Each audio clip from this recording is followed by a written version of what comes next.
ओम नमो भगवते वासुदेवाय नमः। वैशाख मास शुक्ल पक्ष की मोहिनी एकादशी का महत्व आपको बताने जा रही हूँ। युधिष्ठिर ने पूछा, जनार्दन, वैशाख मास के शुक्ल पक्ष में किस नाम की एकादशी होती है, उसका क्या फल होता है तथा उसके लिए कौन सी विधि है?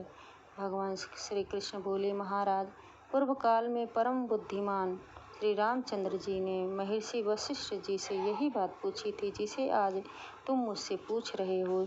श्री राम ने कहा, भगवान, जो समस्त पापों का क्षय तथा सब प्रकार के दुखों का निवारण करने वाला व्रतों में उत्तम व्रत हो, उसे मैं सुनना चाहता हूँ। वशिष्ठ जी बोले, श्री राम, तुमने बहुत उत्तम बात पूछी है। मनुष्य तुम्हारा नाम लेने से ही सब पापों से शुद्ध हो जाता है तथा लोगों के हित की इच्छा से मैं पवित्रों में पवित्र उत्तम व्रत का वर्णन करूँगा।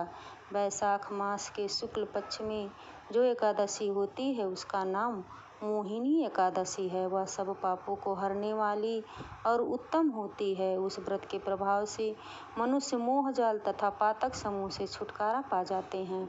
सरस्वती नदी के रमणीय तट पर भद्रावती नाम की सुंदर नगरी है। वहाँ दृष्टिमान नामक राजा राज्य करते हैं, जो चंद्रवंश में उत्पन्न और सत्य प्रतिज्ञ थे।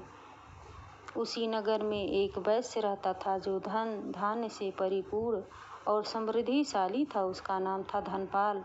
वह सदा पुण्य कर्मों में ही लगा रहता था। दूसरों के लिए गौशाला, कुआं, मठ, बगीचा, पोखरा और घर बनवाया करता था। भगवान श्री विष्णु की भक्ति में उसका हार्दिक अनुराग था। वह सदा शांत रहता था। उसके 5 पुत्र थे, सुमना, धृतिमान, मेधावी, सुकृत तथा धृष्ट बुद्धि।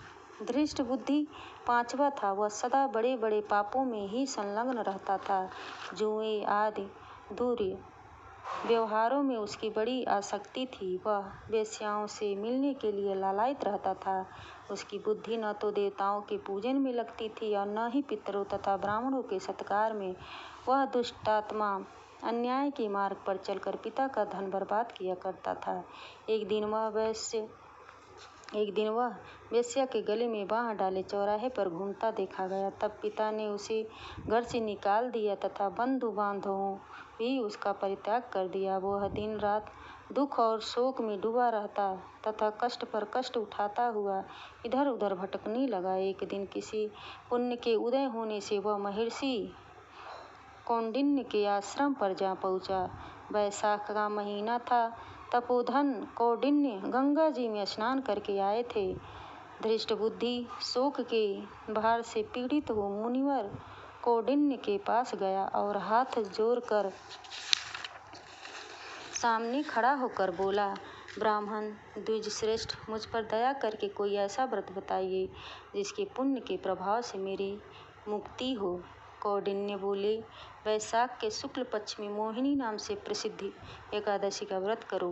मोहिनी को उपवास करने पर प्राणियों के अनेक जन्मों के किए हुए मेरु पर्वत जैसे महापाप भी नष्ट हो जाते हैं। वशिष्ठ जी कहते हैं, श्री रामचंद्र जी मुनि का यह वचन सुनकर दृष्ट बुद्धि का चित्त प्रसन्न हो गया। उसने कौंडिन्य के उपदेश से विधि पूर्वक मोहिनी एकादशी का व्रत किया। नृपश्रेष्ठ, इस व्रत के करने से वह निष्पाप हो गया और दिव्य देह धारण कर गरुड़ पर आरूढ़ हो सब प्रकार के उपद्रवों से रहित श्री विष्णु धाम को चला गया। इस प्रकार यह मोहिनी का व्रत बहुत उत्तम है। इसके पढ़ने और सुनने से सहस्त्र गोदानों का फल मिलता है।